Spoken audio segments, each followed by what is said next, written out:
Hello, everyone on Patreon. Thank you so much for your ongoing support.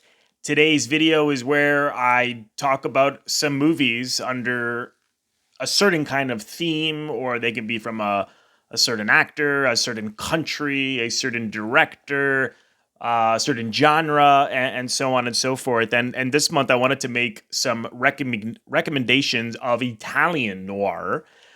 Two of my favorite things, Italian movies and film noir. So why not put them together? I recently had Eddie Muller on my show, who is the one of the TCM hosts, and he's the Noir Alley host on TCM. He founded the Film Noir Foundation, and every 2 weeks, he does live Facebook talks, and people write in questions, which he answers. And someone asked him last night about some Italian noir movies, and he made some great recommendations, 5 recommendations, and 2 of which I knew. One I've reviewed, that being Ossessione, which is in my opinion the best adaptation of The Postman Always Rings Twice. That's really really good. That was by Visconti. I'll leave the link in the description box below. If you want to see my review of Ossessione. The other one was, I've heard of this before because I love Michelangelo Antonioni. This is Story of a Love Affair from 1950. I only really know everything he did, not everything, but most of what he did from 60 onwards, L'Avventura onwards. I haven't seen anything he did in the 50s. But this was from 1950. I had no idea it was film noir. I'm just looking at the plot here on IMDb. Paula is a young, beautiful woman married to a wealthy entrepreneur. She meets her former lover Guido after 7 years, but their relationship is marked by tragic events. Okay, well, there is something noirish about that. That's only one little synopsis. Again, this video is a little different because usually I talk about things I've seen, and this is one where I'm talking about movies I've never seen, with the exception of one here. So I'll have to check that out. Maybe you can all put that on your watch lists or Letterboxd watch list if you're on Letterboxd. This one I really, really want to watch. Never heard of it. It's called La Città si difende. This was directed by Pietro Germi from 1951, and Fellini was one of the writers, one of the co-writers.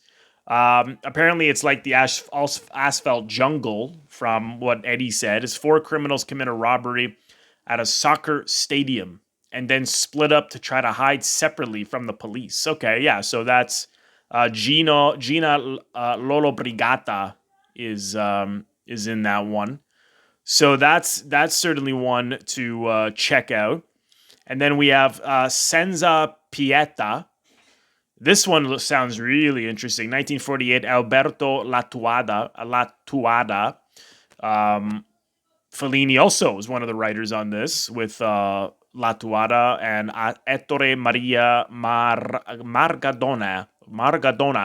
An African-American soldier stationing in Italy refuses to make a deal with local gangsters. However, when a girl he loves turns desperately to prostitution, Jerry is forced to change his mind to save her. That's definitely got a noir feel to it. Oh, it's with Giulietta Messina and Carla Del Poggio. The first film that Fellini directed, that he co-directed, was also with Carla Del Poggio and Giulietta Messina. That was Variety Lights, which is quite good, actually. Not as well discussed as his other movies, but it's quite good. He had mentioned that the actor John Kitzmiller was actually an American soldier who fought in Italy and apparently didn't leave. He wound up living there and staying there, and was a lead in a number of films. So I had no idea, and I thought, okay, that's definitely going on my watch list. And lastly, this is Un Maledetto Imbroglio. I hope I have that somewhat pronounced correctly. A police detective and his team attempt to solve 2 crimes committed within a day of each other in neighboring apartment rooms. This is also Pietro Germi. This was released in 1959. Actually, this one is with Claudio Cardinale. It's just unbelievable to me that I haven't seen these. So There's some recommendations, just something I've put on my watch list as well. If for those of you who are Italian film fans or film noir fans, and I mean, why not put them together? I mean, Italians are also really good with crime stories, so these must be good, particularly if Eddie is saying so. So check out those five. If you've seen any of them, come back. Let me know what you think. I'm gonna check them out, and I will also keep you posted on what I think as well. Thank you so much, everyone, and I will see you in the next video.